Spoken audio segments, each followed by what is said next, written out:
नमस्कार मित्रांनो, मी सिद्धार्थ.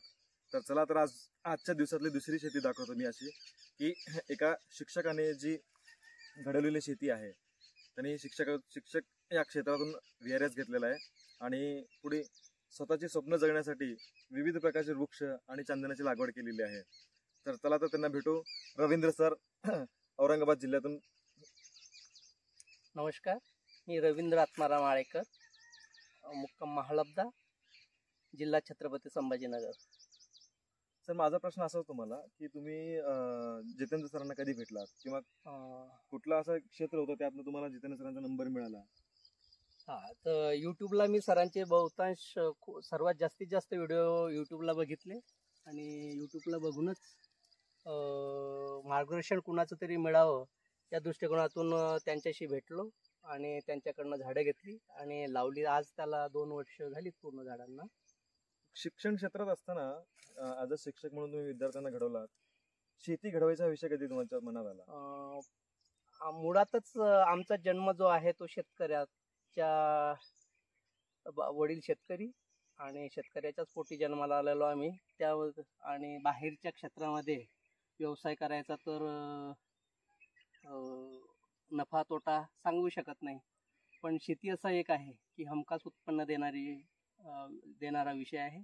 त्यासाठीच मग आणि आपण रोजचे सोयाबीन पेरा किंवा त्यानंतर दुसरं पीक पेरा, अल्टरनेट तेच पिकं पेरण्यापेक्षा काहीतरी एकदाच काहीतरी करावं या दृष्टिकोनातून चंदन शेती लावली. पण आता आधुनिक शेती बघता प्रत्येक जण फळबागा शेती करतोय किंवा आंबे लागवड करतोय, केसर लागवड करतोय, सागवान लागवड करतोय. चंदन हाच विषय तुमच्या डोक्यात का आला? तर चंदन असा विषय आहे की एकदा लावल्यानंतर त्याला नंतर तर 2-3 वर्षच काळजी करण्याचा विषय आहे फक्त त्यांचा, आणि नंतर मग त्याला मेहनतही खूप कमी आहे. त्या दृष्टिकोनाने फळबाळ म्हटल्यानंतर त्यांना प्रत्येक मोसमामध्ये, प्रत्येक दिवशी, प्रत्येक आठवड्याला त्याची देखभाल करावी लागते. चंदनाचा तसा विषय नाही. त्याला 2 वर्ष ग्रोथ केलं, वाढवलं, जपलं, नंतर त्याला एवढं काळजी करायची गरज नाही. बरं, तुम्ही असं निश्चय केला की चंदन लागवड करायची. चंदन लागवड करले, मग याच्यामध्ये तुम्हाला चंदनाची जी माहिती आहे किंवा लागवड कशी करावी, याचं मार्केटिंग काय आहे, याला धोका कशाचे आहेत, ही सगळी माहिती मिळवण्यासाठी तुम्हाला जितेंद्र सरांनी कसा मदत केली? तर याला धोका विषय म्हणजे नंतरचा विषय आहे. याला बाकीचे प्राणी तर खात नाही. गाई, गुरं वगैरे कुठलं जंगली प्राणी वगैरे याला कुठलंच नुकसान पोहोचत नाही. फक्त नुकसान पोहोचवतो तो मानव प्राणी. आणि मानव प्राण्यापासून कसं रक्षण करायचं ते जितेंद्र सरांनी सांगितलं आहे की आजूबाजूनं बांबू लावायचा, आणि बांबू असा आहे की 15-20 फूटपर्यंत ग्रोथ करतो, आणि ग्रोथ केल्यानंतर मग त्यातमधून कोणाला अशक्यच वाटतं आतमध्ये यायला.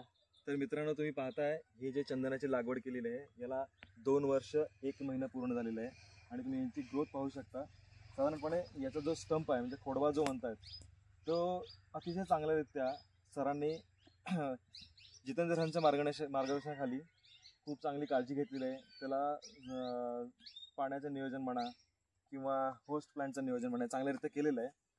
तर यानंतरच मी तुमच्या सगळ्यांचा निरोप घेतोय.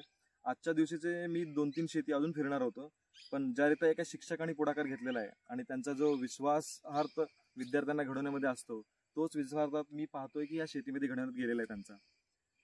तर तुम्हाला काही माहिती हवी असेल तर जितेंद्र सरांना तुम्ही कॉन्टॅक्ट करू शकता. कॉन्टॅक्ट नंबर सर खाली टाकतील. धन्यवाद सर. धन्यवाद. नमस्कार.